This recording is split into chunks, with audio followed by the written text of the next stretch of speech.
Hi, and welcome back to this second hour of Focal Point on AFR Talk. Brian is my name. The program is Focal Point. The network is the American Family Radio Talk Network. Glad to have you in the conversation today.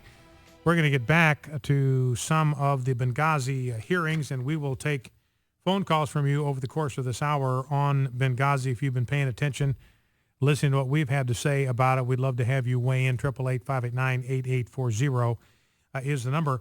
I want to tell you about something as we start the second hour that I'm excited about, and that is the opportunity for 44 cents to cure a child of parasites that can destroy their health and can destroy their eyesight. We are partnering with World Concern to help deal with this issue. Parasites threaten children living in third world countries. Now, these are parasites that they can get into the bottom of their feet. They can get in through contaminated food.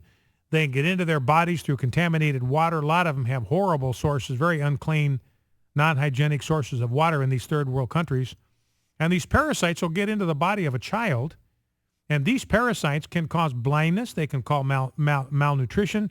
They can cause disease. They can even cause death. 7 million children a year die from the effect of these parasites. Now, what's tragic about this is that we know how to cure parasites. We can kill the bugs that are in the bodies of these children, and we can do it for 44 cents per child. 44 cents is all it takes to cure and care for one child, and this is administered by people who are going to be able to share with them the good news about Jesus Christ. You think about it just for a minute. You make a gift of $44 to World Concern, and 100 children are going to be cured of a potentially life-threatening parasite. $44 will cure 100 children. And these doses of medication include a vitamin A supplement, which is necessary for eyesight. It stops the progression of blindness, which will occur because one of the things these parasites do is they steal vitamin A out of a child's body.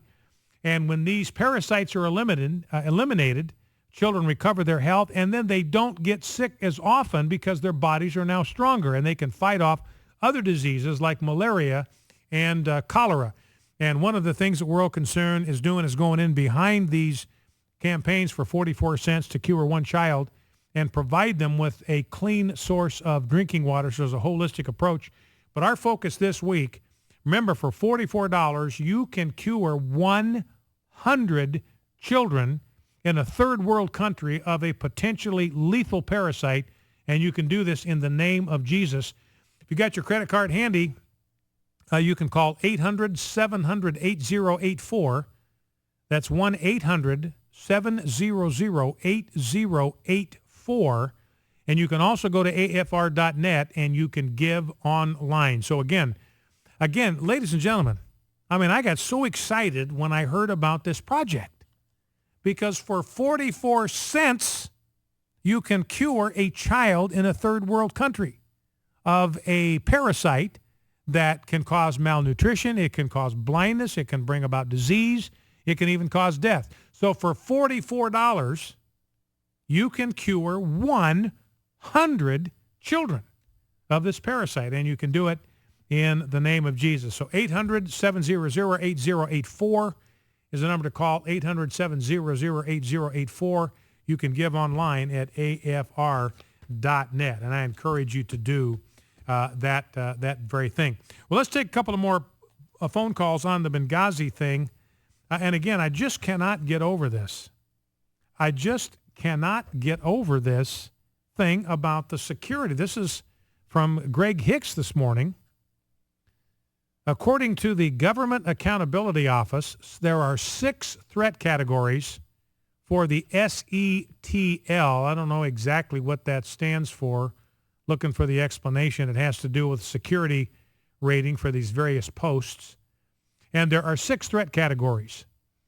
There is international terrorism, indigenous terrorism, political violence, crime, human intelligence, and technical threat. And then they assign a rating for each one of these categories on a 4-level scale. So critical means there is a grave impact on American diplomats, and high means there is a serious impact on American diplomats. Each one of these 6 threat areas, they evaluate every single site where a diplomatic facility is located.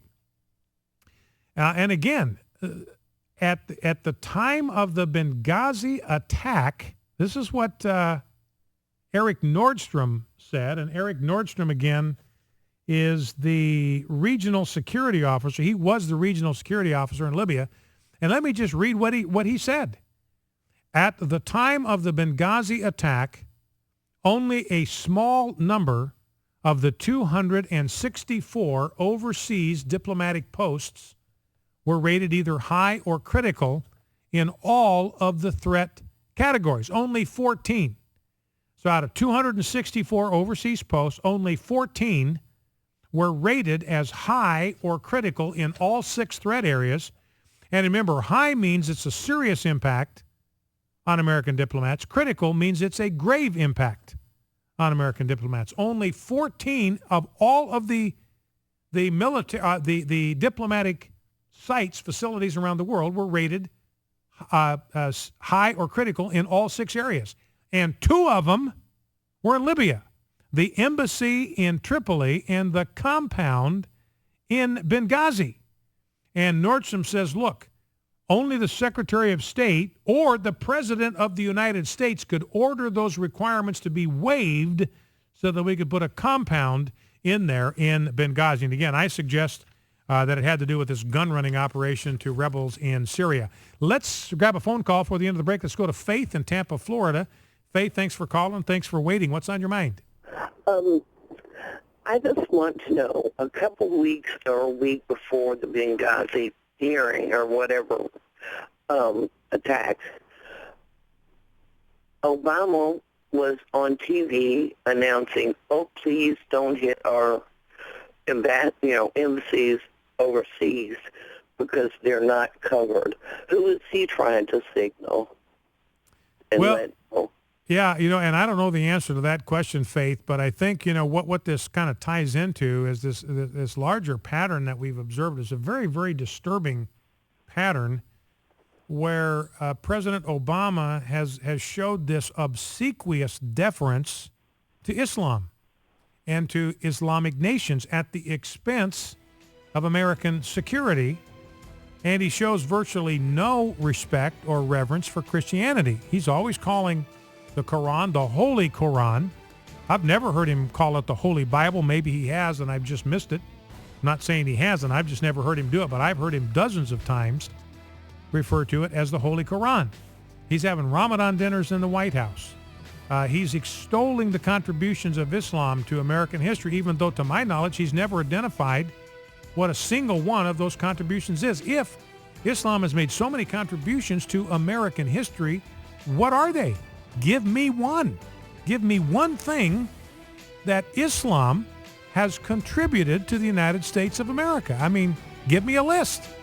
He keeps talking about how many of those contributions are. We've never had a single one identified. Focal Point AF for Talk. We'll be right back after this. Stay with us.